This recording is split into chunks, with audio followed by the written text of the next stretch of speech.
Dear friends, मैं doctor कांचन दुरुकर, मैं स्त्री रोग तज्ञ और टेस्ट ट्यूब बेबी कंसल्टेंट हूँ और पिछले 10 वर्ष से पुणे में कार्यरत हूँ। आज हम प्रेगनेंसी का 7th मंथ डिस्कस करने वाले हैं। अब 7th मंथ में मदर में क्या क्या चेंजेस होते हैं, बेबी में क्या क्या चेंजेस होते हैं, ये सब हम जानने वाले हैं। क्या क्या मेडिसिन, क्या क्या ब्लड टेस्ट आपने करानी चाहिए, कौन सी सोनोग्राफी इंपॉर्टेंट होती है, ये हम इस वीडियो में जानने वाले हैं। अब 7th मंथ में बेबी का वज़न जो है वो 900 ग्राम से अराउंड 1 to 1.2 kg इतना हो जाता है। मतलब आपका बेबी जो है वो 1 kg से ऊपर हो जाता है। तो 7 मंथ एंड होते होते आपका बेबी जो है वो अराउंड 1.1 to 1.25 kg इतना हो जाता है। बेबी का हाइट जो है वो अराउंड 14 इंचेस तक पहुंच जाता है। सो ये बेबी जो है हमारा अब जो 28 या फिर 7 मंथ पूरा होते होते बेबी जो है वो वायबिलिटी जो है वो क्रॉस कर जाता है। मतलब जो बेबी है उसका वीक ऑफ सर्वाइवल जो है वो क्रॉस हो गया है। जो 28 वीक्स है उसे हम वीक ऑफ सर्वाइवल भी कहते हैं। सो वो क्रॉस हो गया है। मतलब अगर अनफॉर्चुनेटली जल्दी डिलीवरी हो भी गई है 7 मंथ में, तो ये बेबी जो है with NICU support and all बाहर निकलने के बाद ये बेबी जो है वो सर्वाइव करने के चांसेस जो है वो बढ़ जाते हैं। अब हम जानेंगे कि बेबी में क्या क्या डेवलपमेंट होते हैं। सो बेबी में जो डेवलपमेंट होते हैं उनमें मेजर डेवलपमेंट होता है कि मेलानिन जो है वो सिक्रेट हो जाता है। अभी तक के हमारे बेबी को स्किन में कोई कलर नहीं था, तो मेलानिन सिक्रेट होने की वजह से बेबी का जो स्किन कलर है वो आना चालू हो जाता है। मतलब बेबी जो है वो फेयर होने वाला है या फिर डार्क स्किन होने वाला है, ये हमें पता चल जाता है।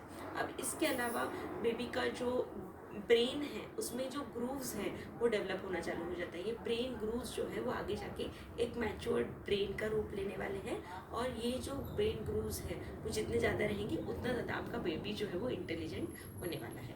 अब इसके अलावा जो लंग्स है वो मैच्योर होते हैं पूरी तरीके से। सर्फेक्टेंट जो है वो सिक्रेट होता है, और बर्थ होने के बाद बेबी जो फर्स्ट टाइम ब्रीथ लेने वाला है उसके लिए हमारा जो लंग्स है बेबी का फुफ्फुस जो है वो पूरा मैच्योर हो रहा है। अब इसके अलावा बेबी का जो बाकी के जो पार्ट्स हैं डेवलपमेंट्स के, उसमें फेशियल फीचर्स बेबी के डेवलप होते हैं। बेबी जो है वो आईलिड ओपन कर सकता है, मतलब बेबी जो है वो आंखें खोल सकता है। बेबी जो है उसके सेंसेस जो है वो और प्रॉपरली डेवलप होते हैं। बेबी टेस्ट कर सकता है, देख सकता है, विजन उसका लाइट परसीव कर सकता है। बेबी जो है वो स्मेल कर सकता है, फील कर सकता है, बेबी सुन सकता है। बेबी को आपका जो हार्ट बीट है, यूट्रस के अंदर बेबी को आपका हार्ट बीट सुनाई आ रहा है। अम्बिलिकल कॉर्ड में जो साउंड हो रहा है बिकॉज ऑफ ब्लड, वो जो हुश हुश साउंड हो रहा है वो भी बेबी सुन सकता है। और ये सारी जो चीज़ें सेंसेस जो है वो बेबी को अभी आ गए हैं। बेबी का जो मूवमेंट्स है वो काफ़ी अभी स्ट्रॉन्ग हो गया है। 7 मंथ कंप्लीट होते होते बेबी का मूवमेंट जो है वो ज़्यादा परस्यू होता है, क्योंकि अभी बेबी के आजू बाजू जो पानी है वो ज़्यादा होता है और बेबी के मूवमेंट्स जो है वो स्ट्रॉन्ग हो जाते हैं। तो बेबी के मूवमेंट्स हमें काफ़ी अच्छे से समझ में आते हैं। कभी कभी बेबी के हिकअप्स भी हमें फील हो सकते हैं। तो ये जो सकिंग और स्वेलविंग मूवमेंट जो है वो बेबी के वो काफ़ी स्ट्रॉन्ग हो गए, तो उसकी वजह से बेबी के हिकअप्स भी हमें फील होते हैं। अब इसके अलावा 26-27 वीक्स पूरे होते होते अगर मेल बेबी है तो वो उसके जो टेस्टिस है वो जो अभी तक पेट में थे वो टेस्टिस जो है वो स्क्रोटम में डिसेंड होते हैं, जिसे हम डिसेंट ऑफ टेस्टिस भी कहते हैं। अब ये सारी जो चीज़ें, ये सारे जो चेंजेस हैं वो हमारे बेबी में हुए हैं। बेबी जो है वो ज़्यादा मूवमेंट करने लगा है। बेबी के और सारे जो ऑर्गन्स हैं, लिवर, पैनक्रियाज, उसके अलावा बेबी के इंटेस्टाइन और बेबी का यूरिनरी सिस्टम जिसमें कि किडनी, ब्लैडर, ये सारी चीज़ें जो है वो बेबी की डेवलप हो रही हैं और ज़्यादा मैच्योर हो रही हैं। अब जो ये बेबी के अलावा मदर में क्या क्या चेंजेस आते हैं आइए हम जानते हैं। सो मदर में जो चेंजेस होते हैं उसमें बेबी यूट्रस जो है वो अब ये 7 मंथ पूरा होते होते यूट्रस जो है वो ज़िफिस्टर्नम के थोड़ा सा नीचे तक आ जाता है। मतलब आपका जो बीच में का हड्डी रहता है, जो रिब केज है, उसमें का जो बीच में का एक बोन रहता है उसे हम स्टर्नम कहते हैं। तो ये स्टर्नम के थोड़ा सा नीचे तक 28 वीक्स तक ये बेबी आ जाता है। तो उसकी वजह से ये जो डायफ्राम है उसको पुश करता है। तो ये डायफ्राम जो है उसको पुश करने की वजह से, और हमारा जो लंग्स है वो उसको ऊपर पुश करने की वजह से थोड़ा सा शॉर्टनेस ऑफ ब्रेथ जो है मदर को होता है, मतलब सांस लेने में तकलीफ़ होती है, बढ़ते शिशु की वजह से, बढ़ते पेट की वजह से सांस लेने में तकलीफ़ जो है वो मदर को हो सकती है, और उसकी वजह से आपको थकावट भी कभी कभी महसूस हो सकती है।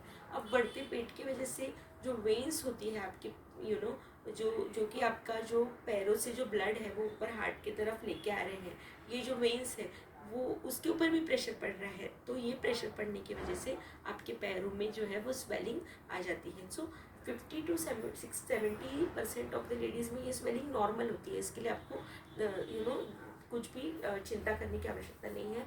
पर अगर ज़्यादा ही स्वेलिंग है पूरे चेहरे पे, आपके पूरे शरीर के ऊपर अगर स्वेलिंग है, तो आपने ज़रूर बीपी बढ़ा है क्या, या फिर आपका आपका हीमोग्लोबिन कम है क्या, या फिर आपके शरीर में प्रोटीन की मात्रा कम है क्या, ये देखना ज़रूर आवश्यक है, क्योंकि ये सारी चीज़ों में भी आपका पूरे शरीर पे सूजन आ सकती है। अब इसके अलावा मदर्स में कभी कभी पेल्विक बोन जो है वो लूज़ हो जाता है। आपका जो बेबी और आपका बॉडी जो है वो भी डिलीवरी के लिए प्रिपेयर करना चालू कर रहा है, तो इसकी वजह से ये जो पेल्विक बोन है उसके जो जॉइंट्स है वो कभी कभी लूज़ हो जाते हैं, तो सैक्रोइलियक जॉइंट्स जो वो लूज़ हो जाते हैं, उसकी वजह से आपको बैक एक का प्रॉब्लम जो है इस महीने से ज़्यादा हो सकता है, और लेग क्रैम्प्स भी आपको ज़्यादा हो सकते हैं, बिकॉज ऑफ ग्रोइंग यूट्रस, आपका गर्भाशय बढ़ रहा है, उसका प्रेशर हो रहा है, उसकी वजह से आपको लेग क्रैम्प्स और बैक एक हो सकते हैं। तो अब आइए जानेंगे कि इसके लिए क्या क्या हमने प्रिकॉशंस लेना चाहिए। पहले तो अपने प्रॉपर डाइट लेना चाहिए, हाई आयरन और हाई कैल्शियम फाइबर युक्त प्रोटीन युक्त आपने डाइट लेना चाहिए। उसके अलावा अपने प्रॉपर हाइड्रेशन मेंटेन करना चाहिए। आपकी जो भी मेडिसिन हैं वो प्रॉपर आपने लेनी चाहिए, उसमें आपने आयरन कैल्शियम प्रोटीन पाउडर ये प्रॉपरली लेना चाहिए। आपने टीडैप का इंजेक्शन अगर नहीं लिया है तो वो टीडैप का इंजेक्शन आपने लेना चाहिए। ये टिटेनस, डिप्थीरिया और पर्ट्यूसिस, ये तीनों भी डिसीज से आपको और आपके शिशु को प्रोटेक्ट करता है, तो ये टीडैप का इंजेक्शन आपने 28 वीक्स होते होते लेना चाहिए।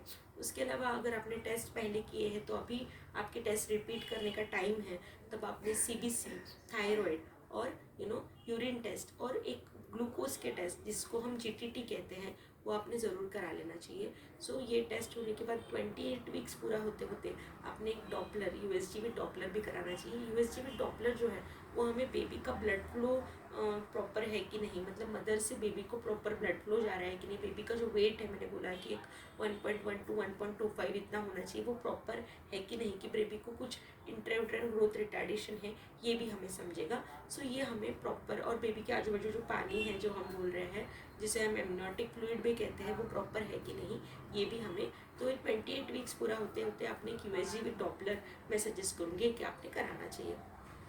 अब इसके अलावा डाइट में मॉडिफिकेशंस क्या कराने चाहिए, मैंने बोला।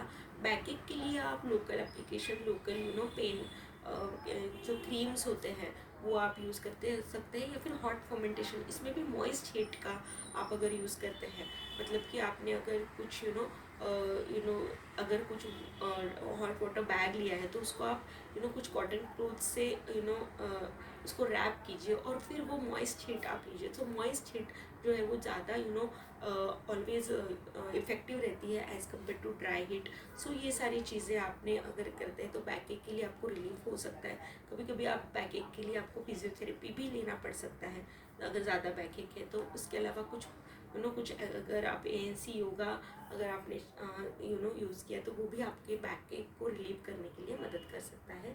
प्रॉपर आपको गाइडेंस से अगर आपने ANC योगा करते हैं सो आपका ये बैक एक रिलीव करने में वो मदद कर सकता है। सो 7 मंथ जो है वो बहुत ही इम्पोर्टेंट मंथ है।